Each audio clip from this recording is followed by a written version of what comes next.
नमस्कार दर्शक बंधु मु प्रदीप आपण मानक स्वागत करुच्ची आजिर आउ एक नुआ भिडियो तो वर्तमान जहाँकि राज्य सरकार तरफ आपण मानक पई एक बहुत बड़ खुशीर खबर जहाँकि खूब जल्दी राज्य में 5 लाख लोकंकु पीएम आवास योजना रे मागणा घर मिलवाई जाउची।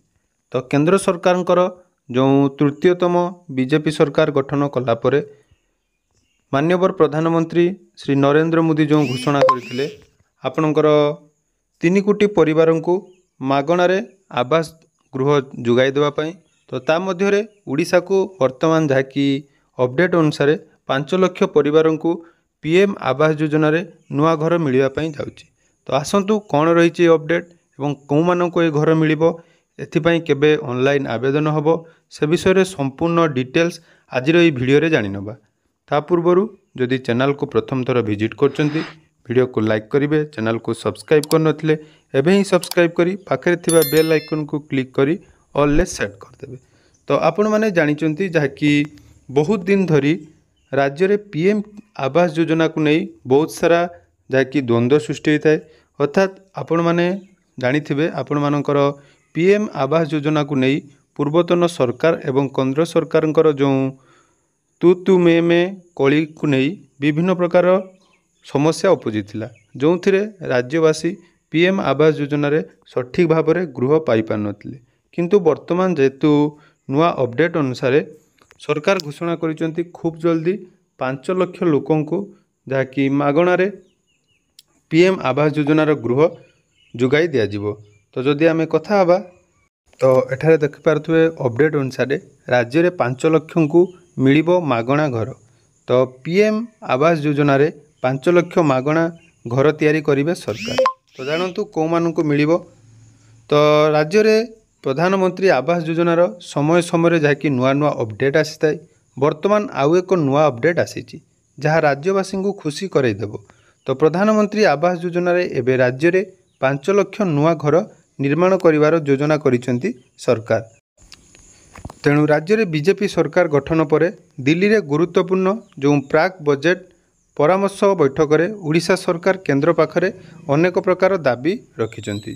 सही क्रम रे जदि आमे देखिबा राज्यर विकास पई अनेक गुड़िए दाबी रखिथिले सरकार। सबुठारु गुरुत्वपूर्ण दाबी भाव में जहाँकि पीएम आवास योजना रे ओडिशार 5 लाख घर मागिचंती उपमुख्यमंत्री। तेणु 5 लाख घर पई केंद्र बजेट रे आवंटन करा जाउ बोली कनकवर्धन सिंह जहाँकि आमर उपमुख्यमंत्री कहिसंती।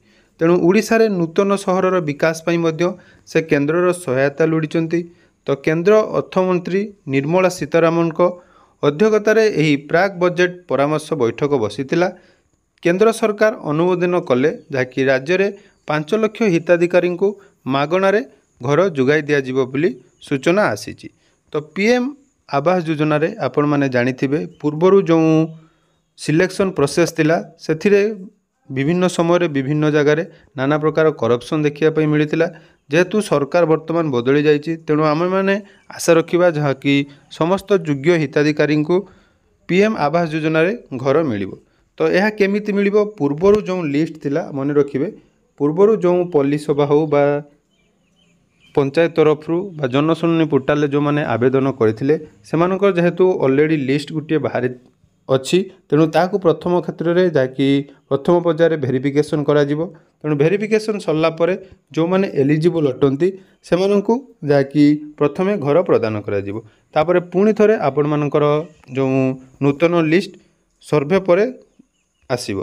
तेणु देखंतु निर्वाचन पूर्वरु महिला मानक पई बड़ घोषणा करथिला बीजेपी। सेहीपरि राज्य रे नूतन सरकार गठन कला परे बीजेपी एबे वर्तमान नुआ नुआ जहाँकि योजना खूब शीघ्र आनिया पई जाउची। तेणु मागणारे आपण मानकु वर्तमान प्रधानमंत्री आवास योजना रे सहायता मिलिबो। तेणु जो माने गृह करिया पई असमर्थ सेमानकु एही योजना रे जहाँकि घर प्रदान करा जिवो। एबे देखंतु पीएम आवास योजना रे को मानकु घर मिलिबो एनै पूर्वर मध्ये मु डिटेल्स वीडियो बनै देइतिली। तो जेहेतु पीएम आवास योजना रो मुख्य लक्ष्य रहिछि गरीब जनसाधारण को पक्का घर जोगाई देबा।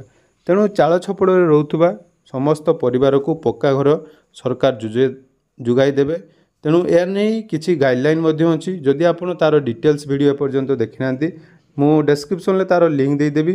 तो कौ मानू पीएम आवास योजना रे घर मिलिबो एवं यही घर पर आपण मानू ऑनलाइन केबे आवेदन करा कौन कौन प्रोसेस रहिबो परवर्ती समय आपण मानक सहित संपूर्ण डिटेल्स शेयर करी।